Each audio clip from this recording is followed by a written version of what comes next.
Hi, good evening.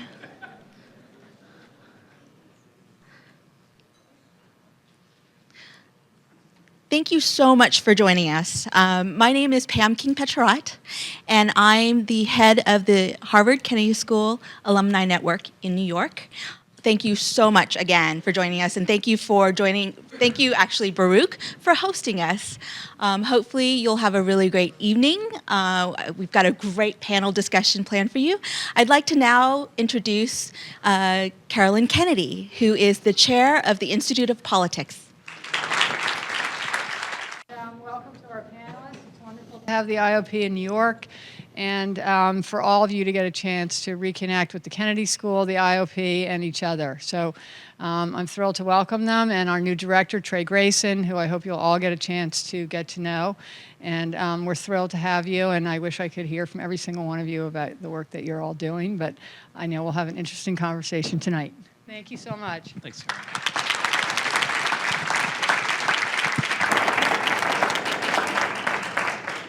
Thank you, Caroline, for that introduction, and thanks for having us in your city. And thanks to all of you, almost all of whom are probably New Yorkers. I'm sure some of you came from elsewhere because you were just dying to come listen to these experts talk. But we're really excited to be here.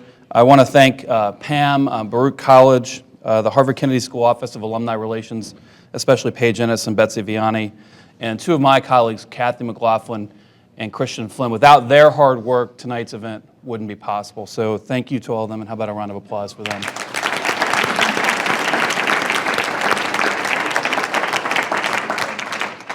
thought what I'd do is I would quickly introduce our panelists, although the reality is they don't really need an introduction. So let's see, where is everybody? My notes don't have them in the right order. So in the middle here with no table, we were giving him a hard time.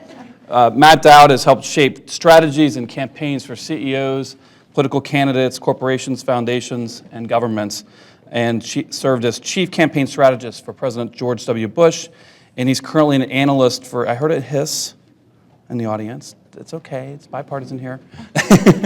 He's an analyst for ABC News and Bloomberg and a columnist for the National Journal. To the far left, in the little chair, John Heilemann, national political correspondent and columnist for New York Magazine and an award-winning journalist. If those who haven't read Game Change are really missing out. He and Mark Halperin wrote that book about the last presidential campaign, and it's one of the best political books and one of the best chronicles of a campaign I've ever read. So we're glad to have John here. He's also a 1990 graduate of the Harvard Kennedy School with an MPA, so he's one of our proud alums. Many of the HKS alums in the audience know Elaine Kamarck, who's a lecturer in public policy. But before that, she had a distinguished career and continues to have a distinguished career in politics and government. She's one of the founders of the new Democratic movement in the 1980s and 90s that helped to elect Bill Clinton president, served in the Clinton administration, and is currently and still is an at-large member of the Democratic National Committee. And Lois Romano is a senior writer for Newsweek and the Daily Beast, based in Washington, was a longtime political writer and columnist for the Washington Post, covering presidential campaigns and Washington power brokers. Also was an IOP fellow in the fall of 2008, leading a study group entitled A Transformative Election, and is still a big part of our family. The last couple of summers she's hosted the Summer in Washington kickoff for our summer, the students spending the summer in Washington, D.C. So we're glad to have all the panelists with us. And I thought what we would do is begin. John's actually, it's not a secret, John and Mark are working on, I don't know if it's really a sequel, Game Change 2. And by the way, Game Change 1 is coming to a theater near you. Are you in the movie? Did they cast you? Brad Pitt? I'm actually in the movie. I'm actually playing John McCain. They went for typecasting. Yeah, typecasting, yes. Set the stage. What would you be? You're probably not writing literally right now in the book, but where are we right now in your book in this presidential race, as we're a little bit more than a year from the general election? Okay, so first of all, thanks for having me, to everybody here. My alma mater, and we're happy to see all you people come out to listen to these people who all know a lot, and I who try to learn from them mostly. I want to actually start, before I do what Trey just asked me to do, I want to do something I like to do when I'm in any audience. I like to try to get a sense of who is here. So I'm going to ask you to do something that might be a little bit uncomfortable. I'm going to ask you to put up your hands and tell me who you voted for in the 2008 elections. If you feel uncomfortable voting in front of your seatmates and colleagues, just close your eyes. They'll feel better about that. So in 2008, how many people in the room voted for Barack Obama? Wow. Okay. And how many people in the audience voted for John McCain? Okay. So This is a representative Harvard audience. I was just saying, congratulations by the standards of both Manhattan and Harvard. Put up our hands. By the standards of both Manhattan and Harvard, this is a very ideologically diverse audience. For those of you who voted for John McCain, I know the security guy. He's in the back. If you need help out at the end of the night, we can work that out. So I'll say three things, I guess, just to try to kind of frame up, where we are right now, and they're kind of we're a year kind of in at this point, although this race started pretty late. I think when the history is written by Mark and I and by a lot of other people, the first thing that people will note about this race is how extraordinarily strange it is that the Republican field is as weak as it is. And the story of why it is that many people in politics thought might run in this race, why those people didn't enter the race will be kind of an interesting story to tell. You have a president who is extraordinarily vulnerable right now. I did not ask how many of you plan to support the president next time because I think that number might be smaller. I don't know. But a president with a 41% approval rating, 75% of the people in the country think the country's on the wrong track. This is a guy who is ripe for the taking. And yet many prominent Republican governors, senators, people who presumably want to run for president, have expressed interest either privately or publicly in the past in trying to take a shot at the White House, declined to run. And that has led to a couple of other things that are important in terms of where we are now. And that is, first of all, that we have a situation in which we have, I think, the weakest Republican frontrunner that we've seen in probably our lifetimes.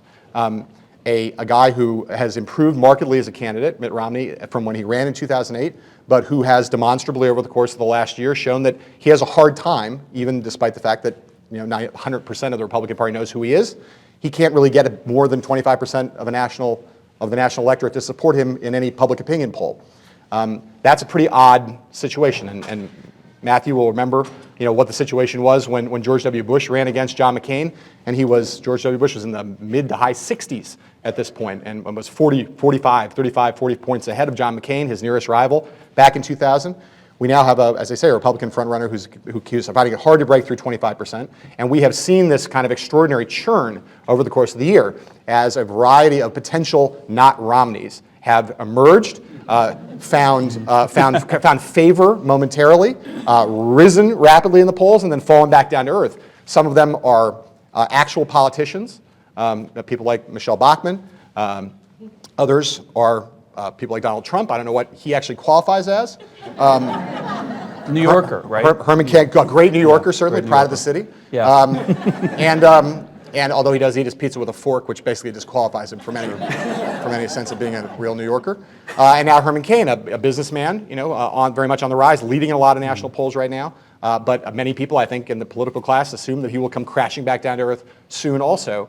And I think it speaks to the last thing I'll say is that I think it does speak to the deeper dynamic. And again, much smarter people will have smart things to say about this than me. But you do have a Republican Party right now that is demonstrably different from any Republican Party that we all know from our past. This is a party where the Tea Party, this populist, combination of a populist and evangelical wing of the party, has infused it with enormous energy, drove a lot of the electoral outcomes in 2010, has given the party a huge enthusiasm gap over the Democratic Party, and that should be a big benefit to them and when it comes to time to vote next fall. But they are not like the establishment wing of the Republican Party, the mainstream wing that has dominated nominating contests always in presidential contests in the past. And the question, I think the big question that we're watching it now play out is which Republican Party is it today that's going to control this nominating process? If it is still enough of that old Republican Party still exists, you would think that Mitt Romney should ultimately prevail. But I think a lot of what we've seen with this, although no one has emerged as the dominant force for that wing of the party over the course of this last year. The fact that there is clearly this palpable yearning for someone who's not Mitt Romney, who's more conservative, who's more aligned with the Tea Party, with the populist values, with evangelical values, that tells you something about the fact that the party has changed substantially. And it may still be that this is an unusual election and that for all of his nominal strengths, that someone ultimately coalesces that support from that side of the party and is able to find a way to beat Mitt Romney as we go forward. Great. I think that's a great table setting, a great beginning to Game Change. So I'm going to go to Lois next. You've been on the campaign trail quite a bit, covering candidates. Maybe had the article attached to one of the more famous covers of your magazine. She did not take the picture of Michelle Bachmann. Michelle Bachmann. I didn't pick the picture or She didn't pick the picture or take the picture, but wrote a really good article that was supportive, that was referenced on the front page of the magazine. Let's explore the second point about the candidates and the race and the inability for Romney to kind of coalesce and the rise and the fall of a lot of these personalities. What are you seeing and what are you hearing from your colleagues at the Daily Beast, Newsweek, who are out on the road on the daily basis? I think a couple of things. I want to just pick up on one thing that John said first, and that is the decision of some of these candidates not to run. And I think that's an extremely interesting question. And the reason I think that some of them decided not to run is that I think they're not ready to write off Barack Obama. This is going to be an $8 billion campaign. And my opinion is it's not going to be about that many issues. It's going to be probably one of the most negative campaigns in American history. And Obama's going to have a lot of money. And I think we're going to see enormous, enormous character assassinations. And so if you look down the list of the people who chose not to run, Haley Barbour, he just said, it's a 12-year commitment. I don't want to do it. It's going to destroy my family. Mitch Daniels, he had a problem with a wife who left and then came back. Chris Christie, you know, he needs to get his house and his belt in order. I mean, you know, he's got some work to do. I mean, there are just a lot of people that looked at the race and raising money, it's all about the money. It's so hard right now. And I think these people just didn't want to take it on. Yeah, they all cited personal reasons, but the number of them who opted out for personal reasons struck me as being there's something else there. And it was a little bit, you know, I think the money is, it's to the point now where you almost have to be a celebrity to win, to get in the game, or create yourself as a celebrity, which is what Obama did and which is what Herman Cain is doing now. So which brings me to your question. I think what we're seeing and what we've seen, you know, since this campaign started, which was late, is a really anybody but Romney movement going on. And they've just really kind of picked through people. And the first one out of the gate was Michelle Bachmann, but those of us who watched this never really thought that that was going to hold. She is charming, attractive, very passionate about her issues, but the depth of the issues kind of stops. It's the breadth. I don't say the depth, it's the breadth. You know, she doesn't have any overseas experience. And so they were really looking for somebody else when Rick Perry came along. And then it was like this massive movement over there, you know, it's like the kid, you know, that gets left at the dance. All of a sudden, everybody runs over and Michelle Bachmann's standing there by herself. And then Rick Perry, you know, for all his bluster, he just couldn't get through a debate. Now, he did well the other night, and maybe people are going to inch back, but they dropped him pretty quickly, too. Now we're seeing the rise of Herman Cain, which is fascinating, and I think healthy for the party. But I'm not sure where that's going either, because he can't withstand too much pressure on the 999 thing. And last night, he decided that he was, he switched his position on abortion.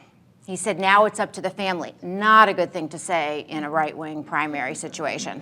So he might have become a persona non grata now with the Tea Party. So, you know, all that is to say, I'm not sure what's going to happen now because, as John said, we have only 25% of the Republican base who cares anything about Romney, and they're just really trying to find somebody in this other, you know, group of people. Well, let's keep working our way back towards me. Matthew, you've been around some Republican campaigns. You're now observing this one. Obviously, it's a different party today than 2000, 2004. What's your take on all this as somebody who's been through the battles, been through primaries, been through general elections, and watching this from a distance. Well, I've been through both sides of it. So I did 20 some odd years on the Democratic side Yeah. of it, and then through the Bush years. To me, there's just I'd take a step back on it. It's what's going on, I think, and it's been going on now for 8 to 10 years, I think, is it's a societal situation that's happening, which is at every level, a huge chunk of Americans have lost faith and trust in almost every single institution in this country. Corporate institutions, governmental institutions, and political institutions. And media. And media institutions, all along the way.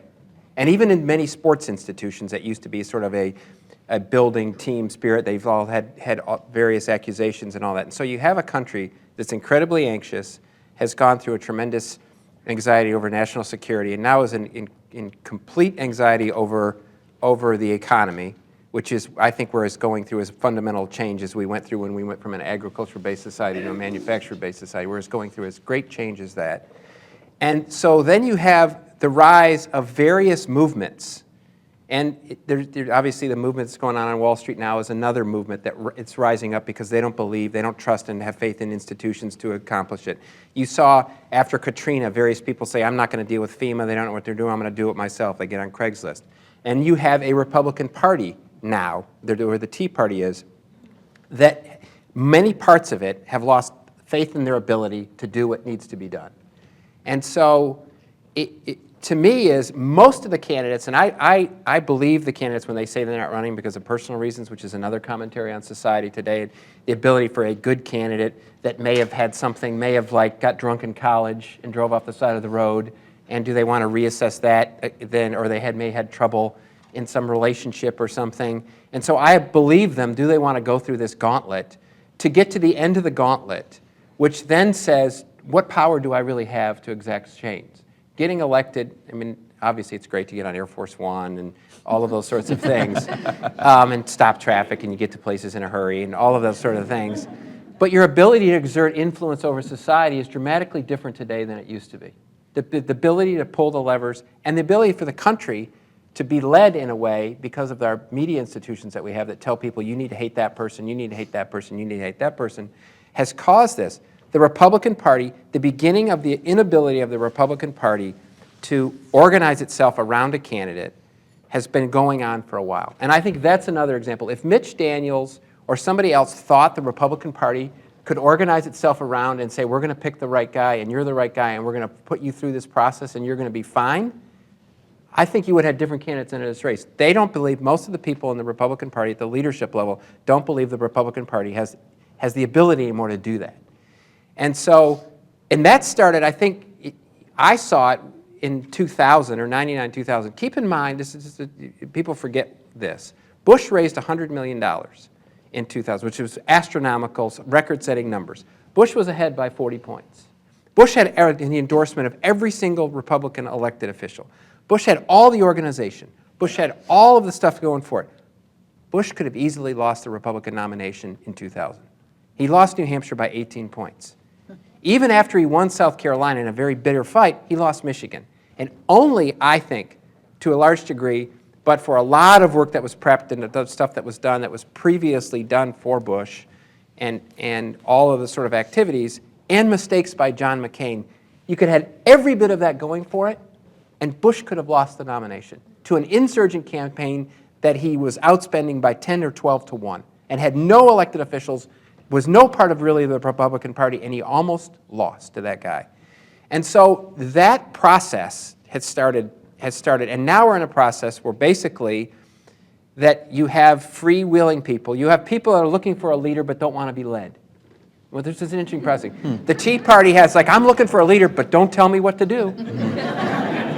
And so, as was said before, you have this free-floating, I'm not going to go with the boring, white, inauthentic guy, and I'm looking for something else. I'm looking for passion. I'm looking for something that's going to make change in Washington. And I think Mitt Romney has a secret. And he's not telling us, but I know what he's going to do when he's nominated. This is a huge part of the conservative and the Tea Party independent. And they think he's going to do one of these deals where he gets a nomination and then he's just going to run right over and cut all kinds of deals, and he's going to do exactly the Be same a thing. rhino. And be a rhino. There's some evidence that he's probably going to do that. Perhaps he's done it. There is some Perhaps justification. he's done that in the past. And so, as it says, you have this free-floating anti-Romney that's looking for somebody. And Romney's problem is not issue-based; it's authenticity-based. People don't. There's a huge part of the party that does not think he's authentic in his values. That thinks he'll shift depending on what's going on. And so, you're right. It moved to Michelle Bachmann very, very briefly. And then they wanted Rick Perry. There was all these misgivings about Rick Perry because he was coming from Texas. And are we going to have another Texas governor that walks around like he's sheriff in town? Are we going to do this again? But he didn't perform well. And so the great thing about this, and I know we'll get to this, is how much debates matter. Rick Perry, Rose was in first place, and the only thing happened between him being in first place and him being in fourth place were 4 debates. It's not like he did anything. Well, even Michelle Bachmann's initial rise was that performance at the New Hampshire debate in June. Yeah, and what she did with Tim Pawlenty in Iowa. She wins the straw vote. And then now you have Herman Cain. And Herman Cain, 2%, he was at 2% in the polls 2 months ago, has gone through a series of debate. All of this stuff falls. He comes across, there's nobody out there saying, boy, I want this 999 plan. I've looked at it. It's great, and this is what America needs. They like Herman Cain because he's an outsider, he's likable, they think he's like a happy warrior.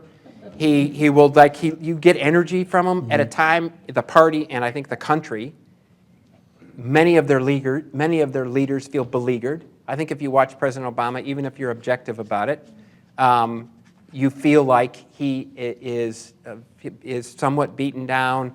The forces of the world are upon him. I don't know what I can do. You get this sense, I don't know what I can do. Boy, the Republicans are doing all kinds of stuff, and I have dings and dents to prove it. The country wants energy. The country wants somebody to say, listen, I know where we're going. This is how we're going to get there. Let's go and quit complaining. And that's what the country wants, I think, to a large degree. That's Herman Cain right now. I think Herman Cain will ultimately falter and get ready for the next free-floating thing, which will be Newt Gingrich. Newt Gingrich, yeah. And that's who, and it could settle on Newt Gingrich. And Newt Gingrich, I know we all have this thing and remember him from 16 years ago, and obviously he's a Tiffany's fan and all the stuff. That's an aside. He has an expense account at Tiffany's or whatever. That was reported. Or whatever he has. That's good for the New York economy. And so it could move to him. But I think we're going to be in a situation, Barack Obama's numbers aren't going to get any better. And he's going to be, the only thing he can do to try to win is launch a complete negative campaign, which I think it will then encourage a third party to run, because you're going to have 2 unelectable candidates running. Whoever the Republican nominates will look unelectable. Barack Obama already is unelectable. And so the country's going to be like, is this what we're going to choose from? And I think somebody is going to emerge. I'm not saying it's your fair mayor. I do some TV for Bloomberg, so I'm not doing that as a plug. What time do you air? What time do you show? So I think I think there's no straight path in the next 12 months. We don't know. We can all sit here and say something, and then we got together a month from now, and we would be like, wow, isn't that neat that X happened or Y happened? There's no straight path. And that's what I think we're dealing with as a society, because we don't have a concrete ability to sit in any of our places that we always thought we could sit and count on them. Okay, well, we'll go to Elaine. Just more general comments about your take on it so far, and feel free to. We can come back to. You can put your Democratic hat on if you want to, or you can do it right now. Well, I'll do a little of that. I mean, let's talk about Obama, because we've really been concentrating on the Republicans. I think he has 2 big advantages in this race. One is that there hasn't been the personality turn against him. Mm-hmm. Now, some of us who've been in a lot of campaigns, and the worst for me was in the Al Gore campaign in 2000. You saw Al Gore suddenly turn into an exaggerator and a liar. Okay, it was a series of stupid little things that the Bush campaign did really well, and they created a narrative that went to his personality. And you can feel that in a campaign. You're in trouble when that happens. That has, in spite of all of Obama's problems, people still like him. They respect him. there's nothing that's sort of irritating people about him these days. They love Michelle. They're a good couple. They're solid. And that, I think, is worth an awful lot, even in the face of all of the problems that he has. I think there were things that I would have done differently than he did, but I think he still has a solid base in the American public in terms of likability. And I go back to one of my very earliest campaigns, which was the Mondale 1984 campaign, when our pollster, Phil Hart, stood up in front of us and said, well, the public is with us. This is in the summer of 1984. The public is with Mondale on every single issue. And we're all sitting there going, so why are we losing? Okay, so the sort I had that thought in my Senate primary. yeah. So that sense of likability, that sense that the person is solid, that the person is good, I think really does count for a lot. So that's kind of on the fuzzy side. Let me go to a more analytical side. Barack Obama's margins in 2008 came from young people, from the millennial generation. In 2008, they constituted 17% of the total electorate.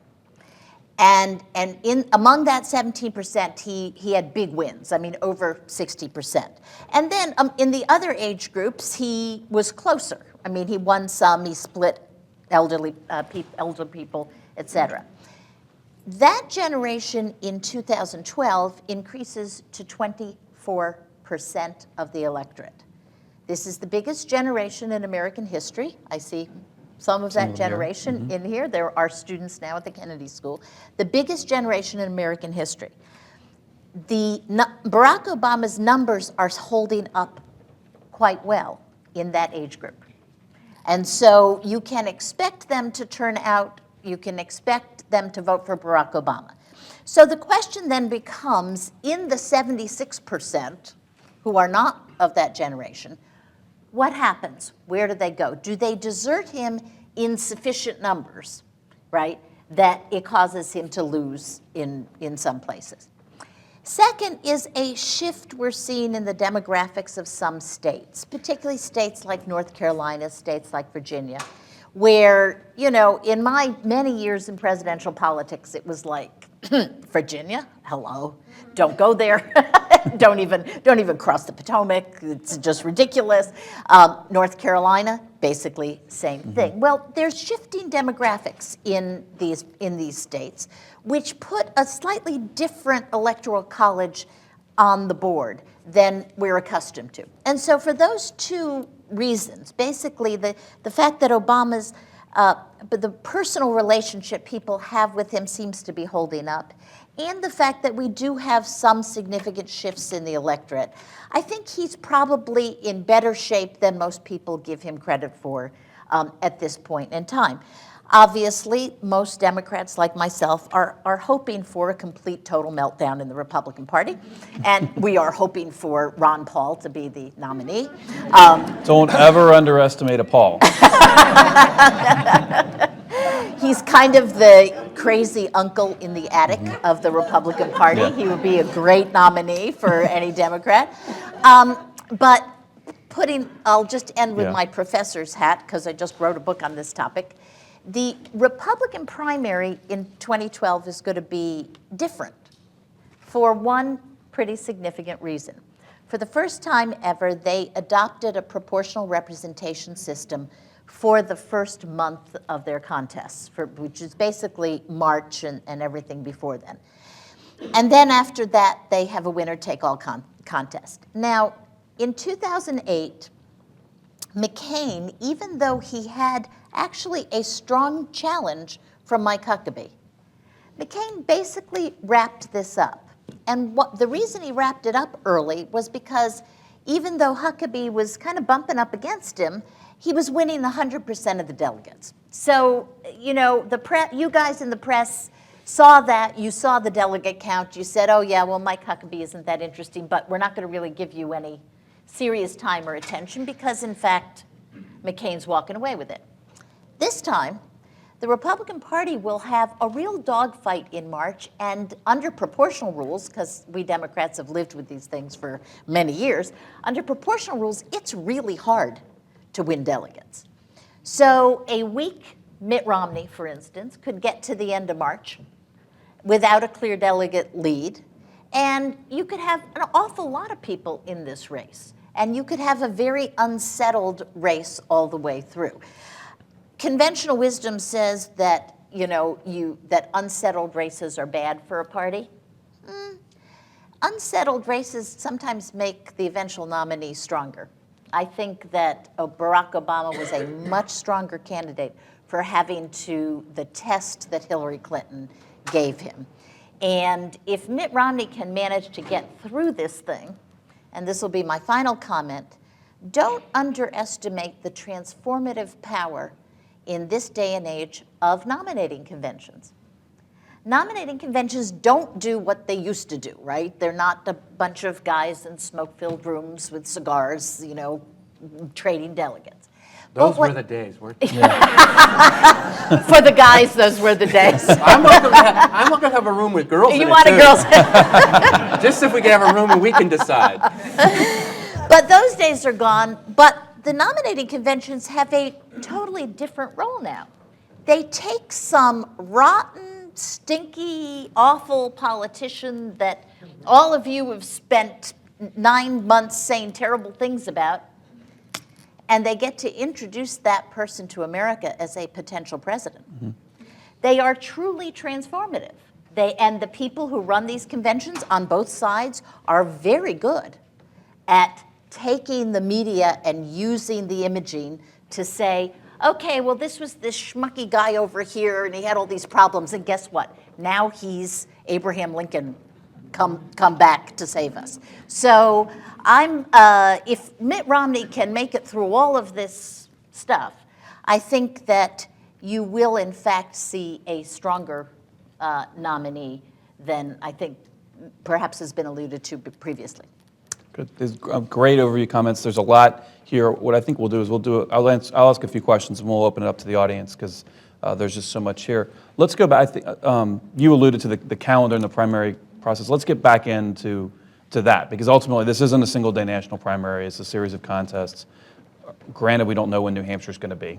Well, it's probably going to be I think it's going to work. 10th. Yeah, I think it's going to work. They know that if they put it on another date, they're done. Yeah, They're done. I mean, I know Bill Gardner.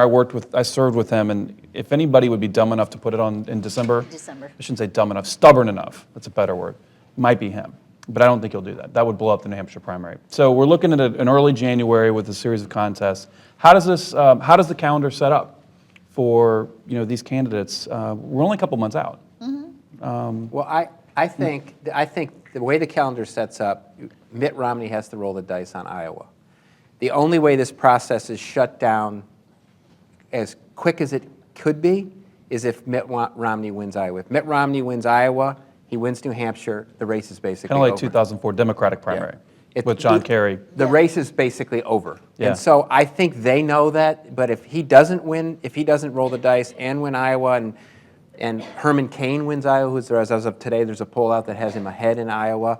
I think Michelle Bachmann's time in the sun is done on this. I don't think she really, I know she has an organization and all that. Ron Paul may do well, but I think, and Rick Perry is going to campaign, I think he's going to go all out in making sure that his last stand is going to be bloody Mitt Romney up and try to win Iowa. And he's $15 million in the So bank I think at the end of that quarter to do that is the question. Mitt Romney's got to make that decision, which I think they're already in the process What of. would you, if you're advising him?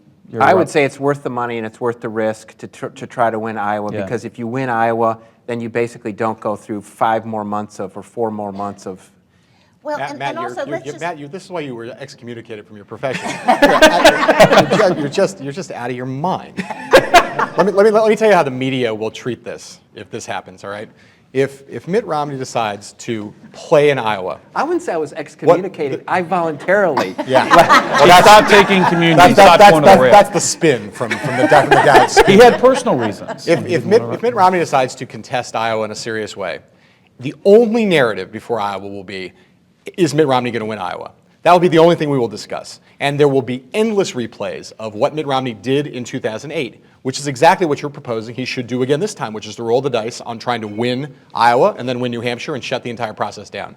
If he does not then win Iowa, he is done. It is over. There is no second life for him. He is the guy who, he is the guy in the media narrative who tried to refight the same fight he fought foolishly in 2008, and having stayed out of it wisely for an entire year, has just blown it again. Can I disagree? Can I just let me jump in here, disagree with Elaine. that? Look, You could take over on this Giuliani, deal. I'll take over with this. Giuliani Yes. made a terrible mistake, Yes. right, by skipping Iowa. By marrying Judith Nathan? Yeah, that's right. I don't think Romney needs to win Iowa. I think Romney needs to win place show. He doesn't. And go to New Hampshire. Elaine, I didn't say he needed to win Iowa. I said if he decides to try to win Iowa Yeah. and then loses Iowa, he'll be over. I don't think he has to win Iowa at all. I think he should stay out of Iowa. No. I think if he wins places or shows in Iowa, it's fine, because everybody knows that the Iowa Republican caucus is a very, very You're not conservative actually caucus. addressing. He's going to split it up, You're not addressing my point. and he's got lots of money. But you're not He's got addressing my lots of point. money. Well, I My think she's point, disagreeing with Matthew. He can win place or show in Iowa and do fine. I'm saying if he decides to go all in to try to win Iowa, he must then win Iowa. That's different from any of the things you just said. He can finish third they're in not Iowa inconsistent. and be All right, fine. they're not It's a diff- inconsistent. I think Okay. that the dynamic, Okay. I'll disagree with this on one thing. The dynamic, he was never the leading candidate. He was never even close to the leading candidate in 2007 and 2008. He needed breakout. He is now going to, at every single poll that comes out in Iowa, for the next 2 months, he's either going to lead or be in second. He already has a staff there. He already has an operation there. He already has that. He is going to be judged on the results in Iowa anyway, because he can't say, I'm up by 4, a poll goes in, oh, I decided not to spend any money in Iowa. You're up by 4 going into Iowa and you lose. The media is going to judge him on Iowa.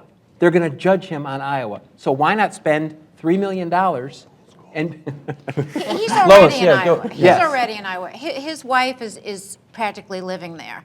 So I think the narrative that he's trying to create is that he's a reluctant suitor to Iowa. And so, which goes to everybody's with that. point. I I agree mean, with that. last time he was humiliated because he moved into the state and just couldn't break 33%. I mean, he spent a ton of money and he could not break that ceiling. And so what he needs to do now, and I think he's doing, is playing a lot cooler. He's put an organization on the ground. He's saying he doesn't think he's going to compete there. He's lowering expectations, but he's got his wife, his family, an organization there. And I think what you'll see as we get closer is that he'll start to get more and more involved, and he'll still say, oh no, I'm not competing here. So whatever he does in Iowa will be great. So if he says, I didn't compete and I came in second or third, and some of the people I talked to said that he was picking up a little bit of the gap that Michelle Bachmann was leaving. Not a lot, but there's some curiosity about him. Isn't he also running a different kind of campaign in Iowa this time? I mean, 4 years ago, as I recall, he was positioning himself more as a social conservative, and which he isn't. I mean, Well, he's running on I'm Not yeah, Running campaign. he's running on the job. Well, now he's more focusing on jobs, and so I think Right. it's a different kind of campaign, and which maybe allows him to not win it and still live to fight another day. It also allows this other strategy. This is what I think. This is what I think is the fundamental choice. Just to be clear, do you stand up one day and say, "I am going all out to win it"? If you want to play that game, that's the John McCain game. You say, "I'm not really running here," and then you come in third, and it's like, "That's great. Hey, I got third, and I didn't do very much." That's what I think he should That's what they've been doing for the entire year. What I thought Matthew was proposing is they should stand up and say, I don't- "I am all in Iowa." No, I don't think they have the capacity to do all the things you're saying they're doing. I just don't think they have the capacity to do wink, wink, wink. We got all this staff here. We got all this with the way the media is being covered. Everybody wants to focus on January 3rd. It's going to be a big deal. He's going to be spending money there, and he can't say, "Well, I'm trying to be in Iowa, but I'm not really in Iowa. I don't know really. I'm kind of there." He doesn't have that capacity these days. He's either in or he's out, and he can make an announcement or he's not. My only thing is, if I was advising a strategy, I'd say you ought to be in, because you're going to be judged on it anyway, and it's the only way you can close the process down. Can I put a little factoid that will probably interest the audience about these Iowa voters, both Democrats and Republicans? They understand their role, just like the New Hampshire voters do. They pay a lot of attention to what's going on. And so even though this is a very conservative electorate in the Republican Party and an extremely liberal electorate in the Democratic Party, they have traditionally also paid attention to electability. One of the little facts that's interesting is the Washington Post does I don't know if they still do, does a weekly, summary of news. One of the highest per capita circulations of the Washington Post weekly summary has always been Iowa. Okay? Because they wanted, this is pre-internet days, obviously, where now people can, see it online. But people in Iowa wanted to know the political coverage that you could only get in the Washington Post. So what you find in both these electorates, and I've campaigned in both of them, is that what is happening nationally does in fact affect these voters. And Absolutely. so, what? Absolutely. And so, if Mitt Romney manages to look strong and he does well against Obama continually in matchups, there's going to be some Iowa conservatives that are going to go like this and go into their caucus and precinct houses that night and vote for Mitt Romney. It's happened to the Democrats. It's happened to my candidates, both in the good way and the bad way. And I think it'll happen again. They are a different kind of electorate, these two electorates, than we often give them credit for. Well, let's stick with Iowa a little bit. Let's say Romney isn't able to win Iowa. Who's the candidate, based upon what's happened and what you anticipate to happen, is in the best position to get momentum out of Iowa, either winning or a surprising second, something along the lines where you can spin into a win? Is one of the other candidates best positioned to be catapulted out of Iowa? Because there's sort of, in this race, we have it's the anybody but Romney primary, and then there's the primary, the Romney versus whoever wins that primary. I would say Perry, because, You think Perry still? Well, he would have to, he would, if he could win Iowa, he would just skip over Romney obviously in New Hampshire, and he'd have to win South Carolina. Right. Yeah. And then and he could do a breakout. But he's got to get that far, And Yeah, and he went from first to sixth in plumbed 30 Right. days. Yeah. He's struggling a little bit. Yeah. I also look at the Republican race as sort of, there's two kinds of candidates in it, right? There's candidates that you could potentially see as president, and then there's candidates Correct. who are on book tours, okay? and that sort of divides the field. So, Well, book tour may be the new way to the office. well, Yeah. That's what Herman Cain is on a book tour. I mean, especially if he's raising $1 million a week. Well, if via he's the internet. raising $1 million. If he's really raising $1 million yeah, a but if week, he's not on ballots, that's another That's a question. problem. Yeah. That's true. But so of the potential presidents, right? I would say that a potential surprise in Iowa could be Newt Gingrich. Mm-hmm. If Newt Gingrich surprises people, jumps up, does well in Iowa, he is certainly credible by virtue of his background, et cetera, as a president of the United States. You could see a breakout from somebody from Gingrich. yeah. But I'm going to address the Herman Cain thing. And I had a conversation with him in New Hampshire. Just a sort of just a conversation. This guy sees himself as president of the United States, and he is sort of like I can be Tony Robbins and get this country going again. I mean, that kind of thing. Yeah.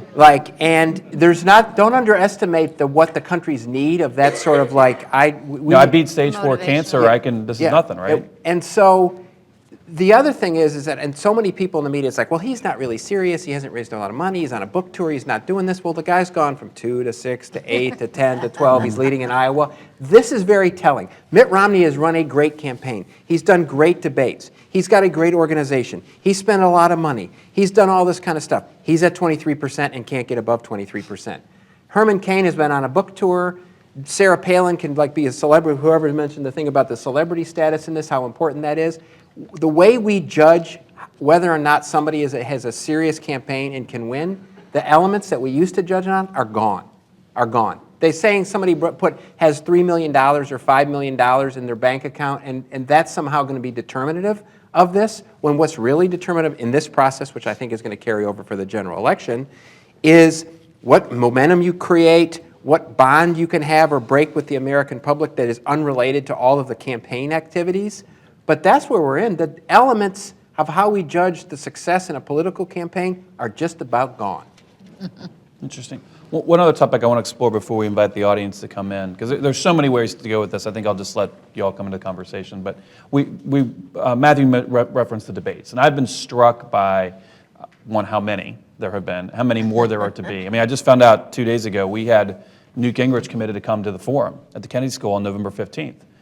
Especially with this potential boomlet coming with Gingrich, we were all excited. Well, no, there's another debate that just got scheduled on the 15th, so now we have to find another date. They've had a huge impact. Is this a new thing? Is this going to continue throughout the primary and on into the general? They've also been, we've seen the table, Charlie Rose at the table. We've also seen the audience playing a bigger role, at least in, having some interaction. As observers of this, what do you make of this with the debates? We've had such proliferation of media outlets, right? And everyone now wants a piece of this. And a lot of this is driven, it's actually supply driven as much as it is demand driven. The candidates are not, in fact, demanding more debates, or at least most of them aren't. But the media outlets Rick Perry's certainly not. that are now, we now not only have print media and broadcast media, but we now have all the cable that once, not just broadcast television, we have cable television, now the internet people want in, and Facebook wants in, and Twitter wants in, and Google wants in, and it's the sponsors, who are driving this stagecoach, and I don't see any stop to it. I think you think back on 2008, on the Democratic side, there were an extraordinarily large number of debates. The candidates hated it, and yet they created many seminal moments. I mean, people forget. And this, goes to back to an earlier topic of Romney's ultimate vulnerability. People forget that Hillary Clinton won 11 debates in 2007, and she was on the way to winning her 12th debate in Drexel in this month, exactly 4 years ago, when in the last 2 minutes of that debate, she muffed one question on driver's licenses for illegal immigration, and it sunk a gigantic torpedo-sized hole in the side of her campaign. She never recovered from that last 2 minutes of that debate. That was the moment when she went from 35 points ahead of Barack Obama to, and 10 points ahead of Barack Obama in Iowa at that point, to her ultimate defeat. That was a moment, a signal moment in that race. And we're seeing, with Perry, not just his accumulated performances as having been poor, but his answer, and specifically his answer on illegal immigration at that debate in Florida, which caused him enormous problems. Most of his downfall has not been because the national media thinks he's dumb or is not a good debater. It's because the Tea Party is overwhelmingly drawn, and to speak of our friends at Harvard again, Theda Skocpol in the government department at Harvard is about to come out with an incredible book about the Tea Party that identifies immigration and antipathy to illegal immigration as being the dominant bond across the Tea Party. A great piece of book. The word, they will call it ethnography because they're academics, but in fact reporting in this book. She talked to a huge number of Tea Party members in a way no one else has done, and this issue, immigration, is key. That is what has killed Rick Perry so far. I mean, he lost all of his altitude on the basis of that one answer on that one issue. And so I think there's a great hunger on the part of voters and viewers. The ratings for these things have been high. They were high in 2008. They're high again now. People want to see them. People want to sponsor them. The candidates, whether they like it or not, are going to get sucked into them, and they're going to continue to be important. Any other thoughts? I mean, the only other thing that I'll say is, which I think is unfortunate, and the media is going to have to figure out how to do this, is they include some level of candidates, and they come up criteria to exclude other level of candidates. And there was discussions. Was discussions before Herman Cain had his rise, primarily hinged on his debate performances and people seeing him as debates, of him being excluded, from having been excluded from the debates, just like Gary Johnson was basically excluded, and Buddy Roemer was excluded. And that basically was just a random thing. I mean, and for many reasons, they included Herman Cain in those debates early on and didn't include Gary Johnson and Buddy Roemer. But if Herman Cain had been excluded, he would have never had the opportunity. Right. He wouldn't he'd be like Buddy Roemer. He wouldn't exist in this race. And to me, if Buddy Roemer had been included, I'm not advocating Buddy Roemer, but Buddy Roemer or Gary Johnson had been included, they could have easily performed well and been part of this If you had the folksy Buddy Roemer railing against Wall Street, that is a voice that could resonate with a fair amount of voters. But the problem is that the media thinks we can't have 14 people on stage, we can't have 12 people on stage, we can't have 11, and they say, we're going to exclude, we're going to cut this one, and we're going to cut this one. And I think that's a problem when basically most of how people are learning about the candidates, not through the candidates' activity, it's through the free media air. Well, before we go to questions from the audience, and so what we have is microphones here and here. So those who have questions, this is just like the forum. So for all you're all alums or friends So you have to get up, you have to introduce yourself, tell your affiliation. A question is a question, it's not a speech. It ends with a question mark, and it is brief. And so while folks in the audience are thinking about coming up to ask us questions, I want to ask, with very brief explanations, who's going to be the Republican nominee, and at the end I'll come back and ask who's going to win the general election, based upon what we know today. And I'll start with Elaine. Romney. I'll take the field against Romney. Okay. Lois? Romney. Matthew basically has just chosen like 9 candidates. Right. A very bold prediction. Yeah. Oh, watch. Romney. Go ahead. Go. I don't think taking 9 candidates was not the bold one, buddy. Mitt Romney. Now, I would like to know, we had a panel discussion in April at the forum, and I made the panelists do something similar, and they actually all said Romney then. So it's interesting. We've campaigned for 6 or 7 months, and we're still there. Yes. Hi, my name is Jason Palmer. I'm an education venture capitalist. My question goes back to something, Matt, you mentioned earlier in the conversation, that let's suppose we don't pick Romney, that it actually ends up being someone who's more of a conservative Republican, and Obama is still kind of unelectable because of unemployment, et cetera. Is there realistically a chance for a third party to come in and do something different this time, kind of Perot plus? I want to hear from all of you on that. Perot sane. How would that Sanity's a happen? plus. Not Sanity's a plus. necessarily. Yeah, that's true. Not necessarily. It's a great conversation in a vacuum, and I think we're at a time in America where it is a opportunity for it, because I think there's a great level of frustration in both political parties. The interesting thing about today was both political parties are basically at their lowest point. Each political party and how the American public sees them. Normally what happens in this country is one party rises, the other party falls, and if one party falls, the other party rises. And so there's this inverse relationship. Both parties are despised, basically, to a large degree. So if that happens, which I think is a likelihood of happening, I think there's going to be a enthusiasm for somebody wealthy that can self-fund. The problem is once you start trying to come up with that name, and that's where you sort of run into a roadblock. I mean, if I could sit up here and say, if I could design it like sitting in a back room with a cigar, a couple of women. Women with cigars? Because, women if they want. The perfect candidate in this environment to run against Barack Obama, and let's say it's Rick Perry or somebody like that, would be a female candidate who is fiscally conservative, socially progressive, has some business background, has an ability to sort of, is good on television and can convey themselves. So I say that, like, this would be perfect. Man, I'm lined up, I'm get behind this one, I'll do whatever it takes for this one. I think this would be a winning deal. And then you go, okay, now who is that? Who is that? And so that's the problem. I think a third party is going to run. But I think what is likely to happen, the third party is going to run, and then Barack Obama is going to get 41% of the vote. This is what I think is going to get 41% of the vote and win re-election. I think that is if a third party runs, unless it's some candidate like we don't know and then emerges in some, will help re-elect Barack Obama, is what I think. Anybody else disagree or want to add something? Matthew is dreaming of a candidate that has the economic credibility of Warren Buffett, the national security credibility of Colin Powell, half as much money as Mike Bloomberg, and half as crazy as Ross Perot. That would be that person would win in a landslide. Now if we could just find that guy or gal. Gal. Yeah, It ain't going to happen. Yeah. One can dream. Yeah, Yeah. we can, and it'll be fun. It'll be fun to cover, but the bar is so high, and once a third-party candidate gets in, then the other two parties start eating them and destroying them and screaming that they're spoilers, and so they end up with 11% of the vote or something, and it just doesn't. We're just not ready. So I think someone would have had to lay the groundwork.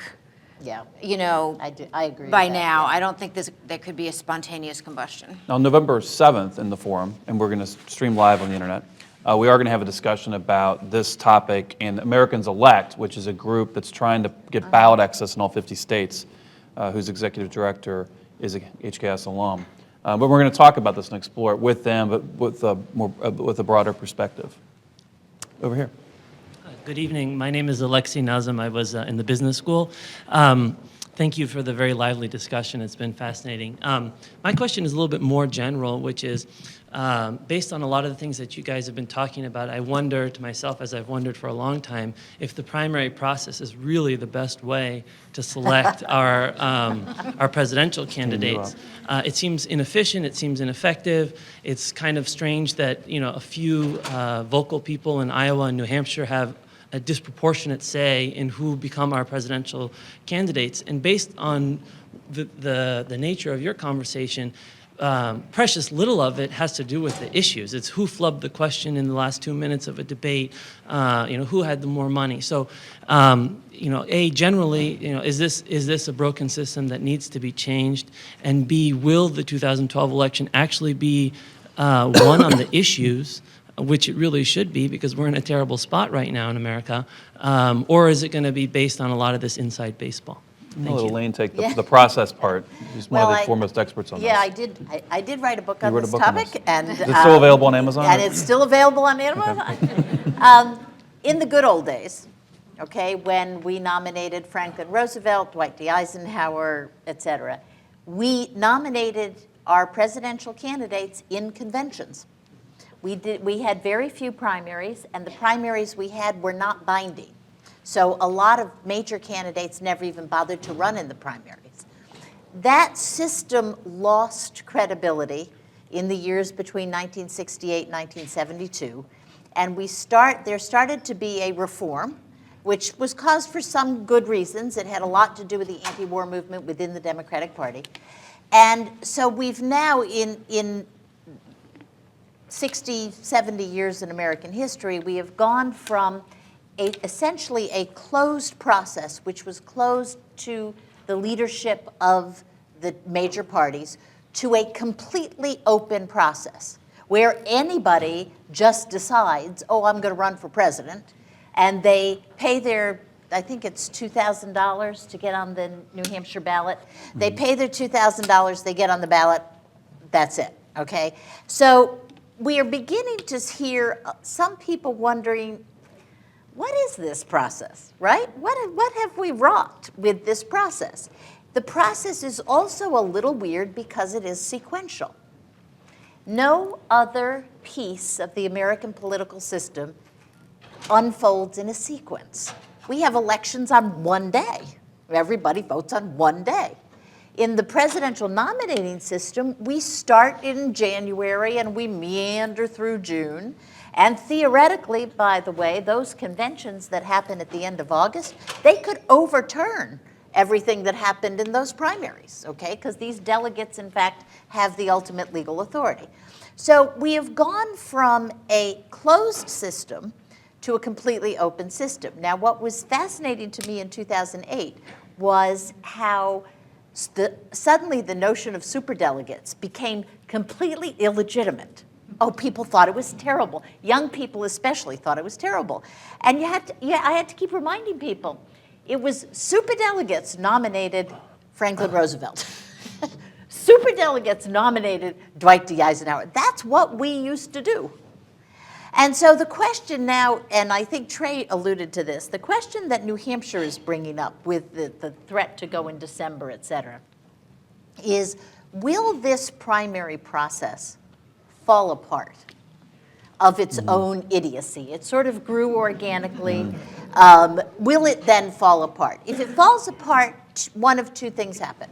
Either the parties go back to essentially a closed system, and there's a lot of fear that somehow that would be illegitimate, or Congress does something that it has never been very interested in doing, which is it steps in and it creates a national primary, where everybody in America votes on one day for their candidate. Now, we've never, like, members of Congress have never shown much interest. There's been lots of bills, they've never shown much interest. So a precursor to that would have to be some kind of disintegration of the process, where everybody, press, media, citizens, they're just like throwing up their hands and say we're sick of it. We're not there yet, and so for the time being, we're left with an evolutionary process. The bottom line to understanding this process is no one is in charge. Okay, there is no one who can decide this. 50 state legislatures, 50 state Democratic parties, 50 Republican, state Republican Democratic parties. They've all got their own ideas about this thing.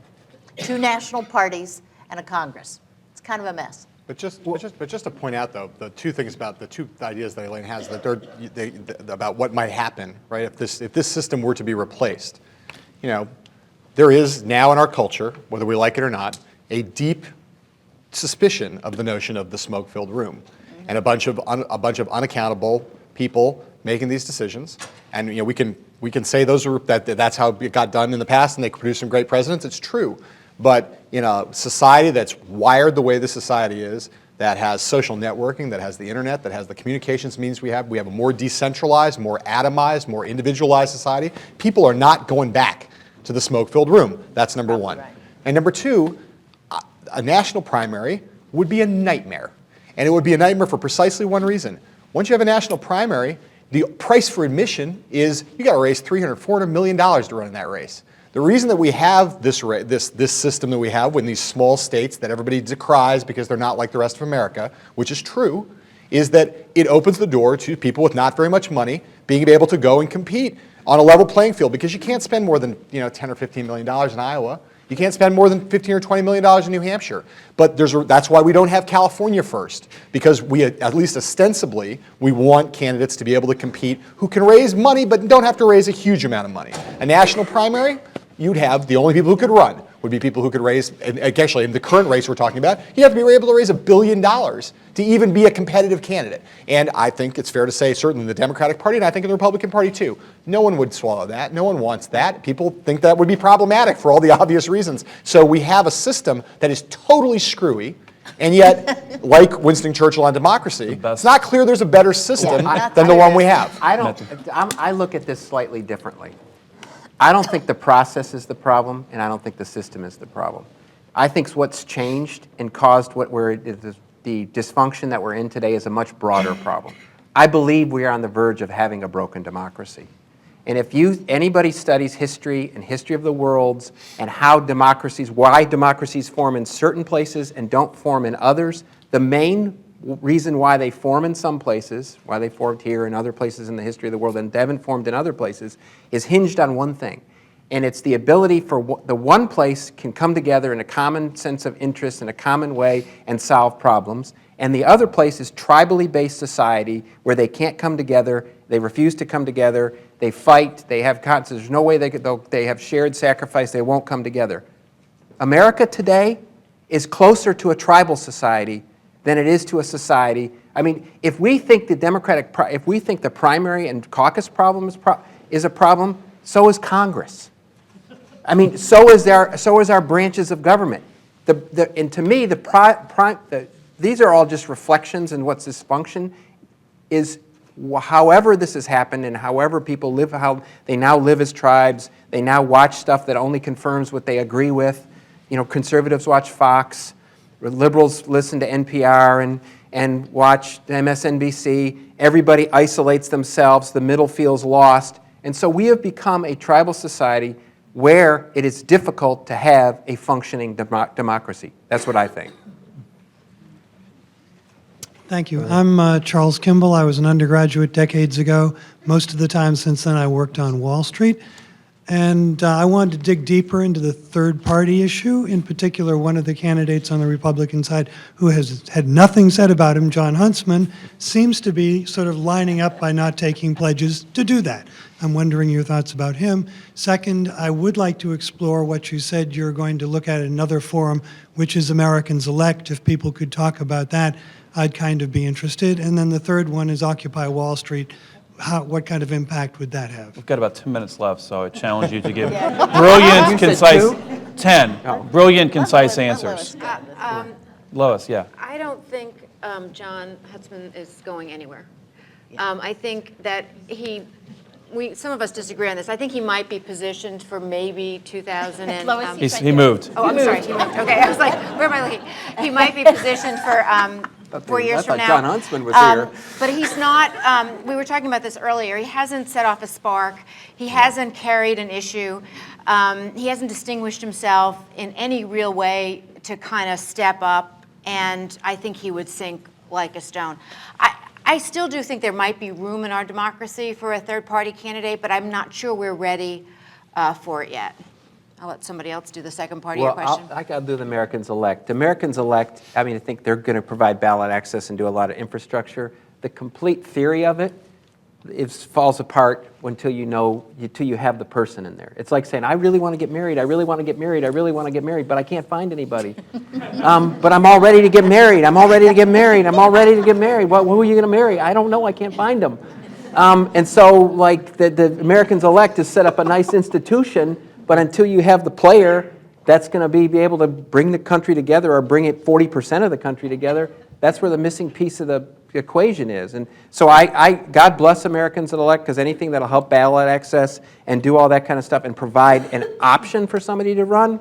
But until you identify who that person is, and as I said, I think it should be a woman, but find her.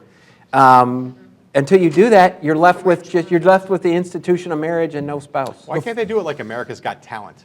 Just like hold open auditions. Dancing with the Stars. Well, before we get to Occupy Wall Street, I do want to, for those in the audience who aren't that familiar with Americans Elect, let me explain concisely what it is. They're going to get ballot access in all 50 states. They've got enough money and enough lawyers to do that. And the idea is in the summer, next summer, there's going to be an online convention that anybody can be a delegate, and you can vote for a presidential and a vice presidential candidates, and the candidates have to come from opposite parties. And it's got some pretty big names. Mark McKinnon is helping them get organized, and they've got money. And so that's Americans Elect. Tom Friedman wrote a column about it. Google it, find out more about it, or tune in on November 7th. Okay, Occupy Wall Street. Let's talk about, because we could have another forum discussion on that. Let's talk about it in the context of the presidential race. Will it have any kind of impact on the race?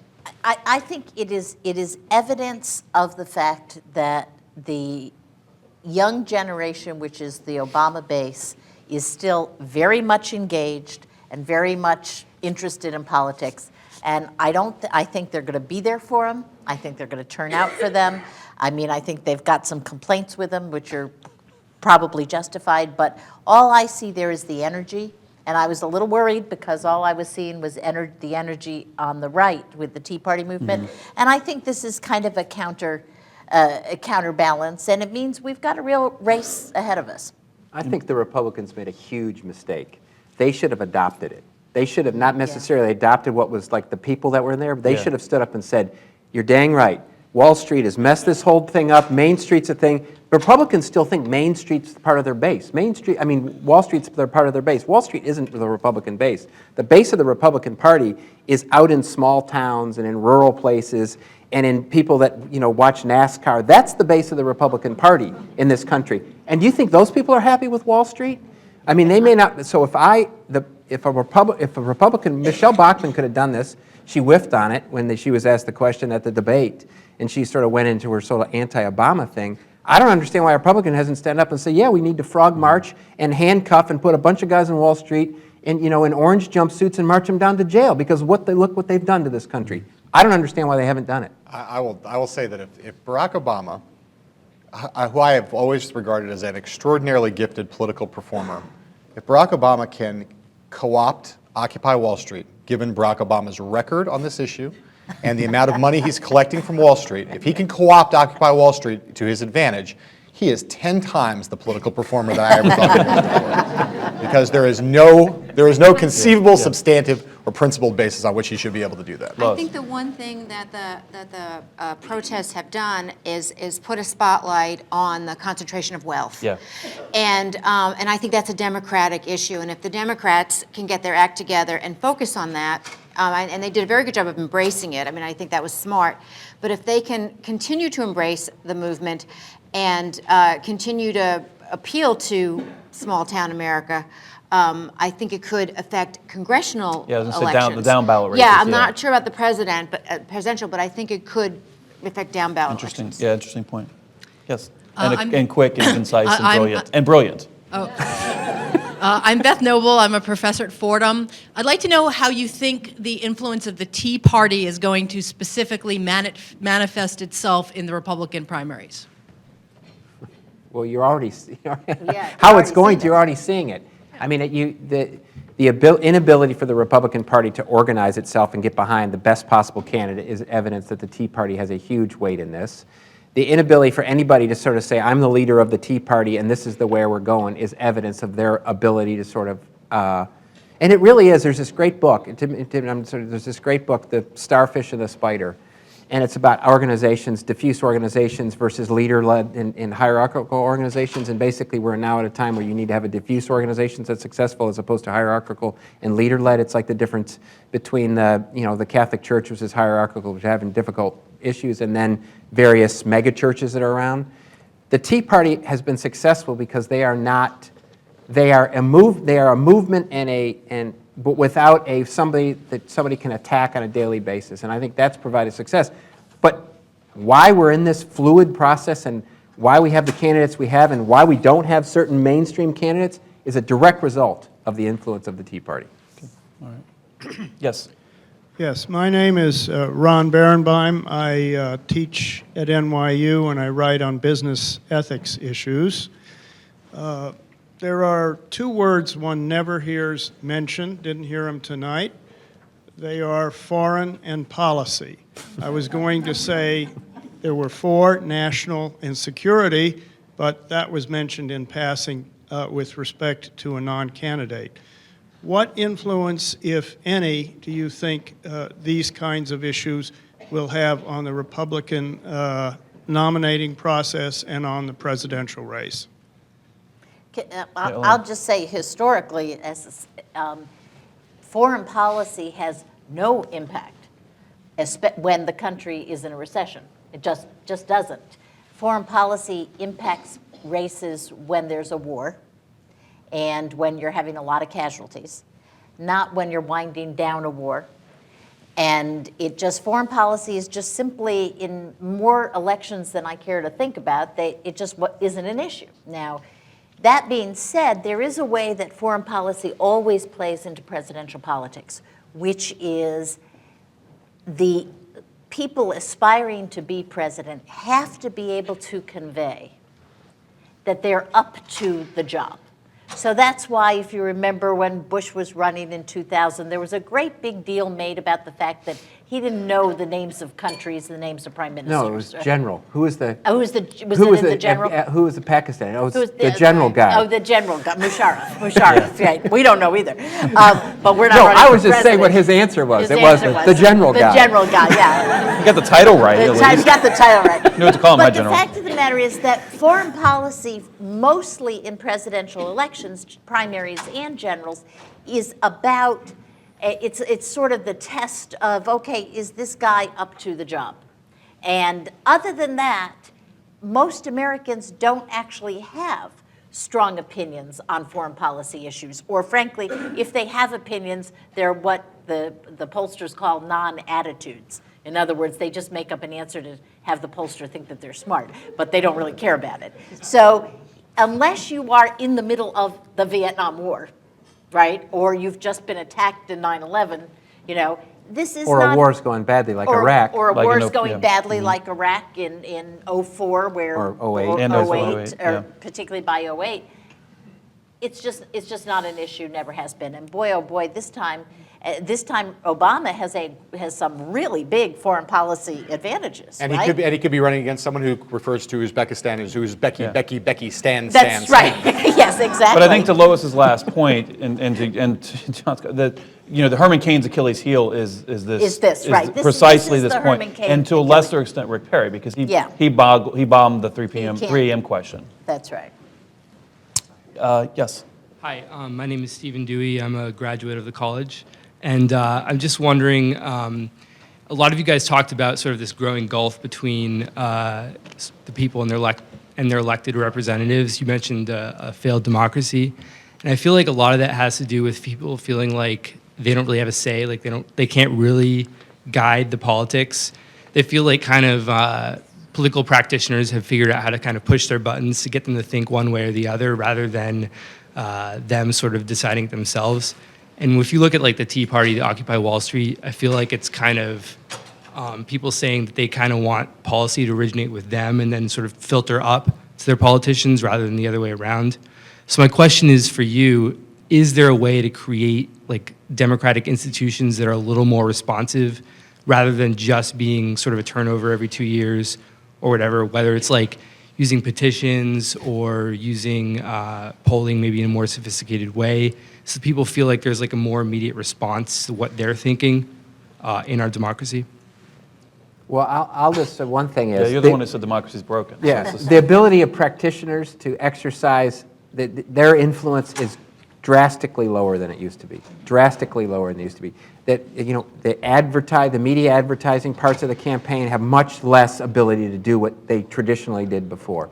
With the internet, ability of people to communicate, all of those sorts of things, the strength of the grassroots is at a modern high. That technology and all that is at a modern high. Simultaneously, we have institutions that do not allow for change. And so, I mean, your question centers on a really key thing and we can have a huge philosophical debate about this or a conversation about this, is do our institutions need to fail and do we need to begin with something else? And I think that's a very valid question. A very valid question, because there's a huge group of people out there that have the ability to exercise influence with the technology and all that, but the institutions are unresponsive to that. And can you work within the system and change that? I have my doubts. I actually think that we are at a time when maybe some of the institutions need to start failing and new ones need to get built. this is probably going to have to be our last question. Yes. Hi, I'm Marva York. I've spent the last 15 years on Wall Street at Smith Barney, Merrill Lynch, and for the last 3 weeks, MetLife Securities.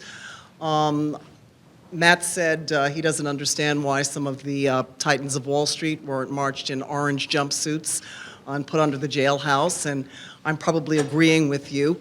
And I'm wondering, and maybe it says something about the American populace and maybe electorate, how people have such unrealistic expectations that one person could have turned this around inside of 3 years. And I think the real unfortunate thing is that they may vote on that. Well, the reason why they have unrealistic expectations is because the politicians tell them exactly that. Yeah. I mean, they don't get up there and say, there's not really much I can do, and I'm just one person, and your life may be better, but it's going to take a long time. And well, and just to support that, I mean, most people think that if Obama loses, okay, which I don't really think he will, but if he loses, the history will unwind his administration as follows. They will look at the spring of 2009, and they will say they did not understand the depth of this recession, because had he understood it, he would never have gone to health care, spent his considerable political capital on an issue that at that point in time was secondary or tertiary to the concerns of the American public. So I think that, you know, if you unwind it, that'll be where it was. He thought he had the issue solved. Larry Summers, our colleague, told him that unemployment would be at 8%. Okay? They thought they'd locked it. They moved on to other things. They were anxious to spend the political capital. It was a very costly mistake. A very costly mistake, but it was made because they believe these guys, you know, who become president, they get onto Air Force One, they've got, you know, you ride on Air Force One and there's an entire army with you all the time. You look out the window if you're doing a trip overseas and there's 2 fighter jets flying on each side of you for protection. It's a pretty heady experience. And guess what? Just as Matt says, they actually believe that they can fix these unfixable problems. They tell us we can fix these unfixable problems. And then when they don't, we're always mad at them. But I totally agree with that, and I think it just to put it. But it is amazing. It is amazing. You know, there were economists. You know, Ken Rogoff, other people went to them and said, you know, this recession is going to be really deep and really hard. Don't raise expectations. Talk it down. It's going to take a long time. Don't go out and say that the unemployment rate is going to fall down. Even if you think it might be below 8%, don't say that. In the summer of 2010, they called the summer Recovery Summer. I know they did. That wasn't I know the they spring said of 2009. They stood up and declared that the summer of 2010 was when the recovery was going to happen. You know, trust What me, were they smoking? we had a mission. Elaine, It was their. are those peanut M&Ms on Air Force One filled with hashish? What is the story? It was their version of mission accomplished. Honest to Yeah, God. it really was. You had, there's just, anyway. Well, I apologize to the two gentlemen who are standing. We're out of time for questions in the audience, and I want to, as I said, I wanted to bring it back to the conclusion of ultimately on November, whatever the date of the election is. You said you thought the president was going to win. Why don't you just? We gave one-word answers for the primary. Why don't you give a little bit more explanation, but be concise and brilliant? I think that Obama, for all of his trouble, and all of his troubles right now, which are considerable, I think in the end he will win, and he'll win because there's a steadiness and a security about him that people still like, and he's still got that, and I think in the end he'll pull it off. Matthew. I honestly don't know. I mean, that's the truthful answer. I have no idea. There's so many factors going against him. There is the factor that only one Democrat who sought re-election in the last 120 years lost, and that was Jimmy Carter. He's the only Democrat in the last 120 years who sought re-election lost. So he's got all those factors. I think there's an idea that a third party could help him, but we are in such, I think, uncharted territory on a lot of this kind of stuff, and what's going to surface and who the Republicans are going to nominate. I have no idea. I think Obama's going to eke it out because despite his national numbers going down, you know, these races are fought state by state. They've already proven, you know, that they can put a good ground operation, and they do, you know, a spectacular job with social media. And as Elaine said, if it's 24% of the young people. So I feel like, you know, barring something worse happening, I think that he might be able to eke it out. John, the last word. Wow. 40%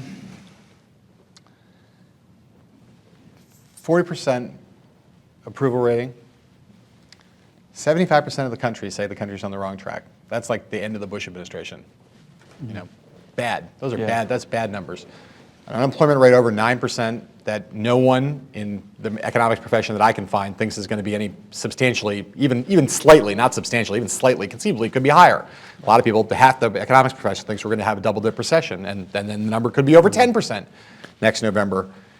You know, to win that race, you know, will require an extraordinary feat of both political performance and machination and luck. I wouldn't say he can't win, but it will require him doing the thing that George W. Bush did in 2004, but doing it to a greater degree, which is doing this thing that turning what normally, when an incumbent president runs, the vote is a referendum on his performance. If that is what it is for Barack Obama, he will lose.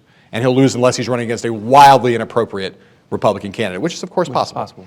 But if he's running against Mitt Romney and it's a referendum on his performance, he will lose. If he can turn the race into a choice election, as George W. Bush, Matthew knows very well, did, and we all do in 2004, and succeed in rendering the Republican nominee, whoever that is, unacceptable to the country, he can win. There's a lot of reasons to think he can't win, that he won't win. The argument that Mitt Romney will make is the argument that the White House is most afraid of. It is the argument that, not an argument about Barack Obama's a liberal, Barack Obama's a communist, he's a socialist, he's a Muslim, he's any of those things. This is what Mitt Romney will say as the nominee. He will say, Barack Obama is a good man. He has enormous integrity, he's very intelligent. He did not cause this recession. He's got a nice family. He's got a great family. Love his wife, love everything about him. He's a fantastic man and a good American. He did not cause this recession. He was handed a horrible situation by my own party. We were responsible for a lot of the things that went wrong. He's not to blame for this happening, but he's tried a lot of stuff in the last 4 years, and he's spent a lot of money, and we're no better off than we were 4 years ago. And it's insane to keep doing the same thing over and over again. We need to try something different. We need to give him a gold watch and say, thank you for trying so hard. You tried a lot of stuff in a very bad situation, but the stuff you're trying isn't working, and you don't seem to really understand the economy. You're kind of out of your depth. We got to try something else. That argument is going to appeal to a lot of Americans. in the fall of 2012. And yet, as Lois said at the beginning of this session, the Obama campaign is going to run $700 million in negative ads against whoever they run against. No one in this room has ever seen anything like that. We have no idea what the effect on the national psyche is going to be. There are going to be a lot of Democrats who thought Barack Obama was special and above politics as it's normally practiced. You're going to have any of those illusions that you still have in your head, you're going to be disabused of. They're going to run the most negative campaign ever in the history of presidential politics. Can that campaign win? I suppose, but it's going to be an uphill fight for him. Well, thank you, all four of you, for these great insights. Thanks to the audience.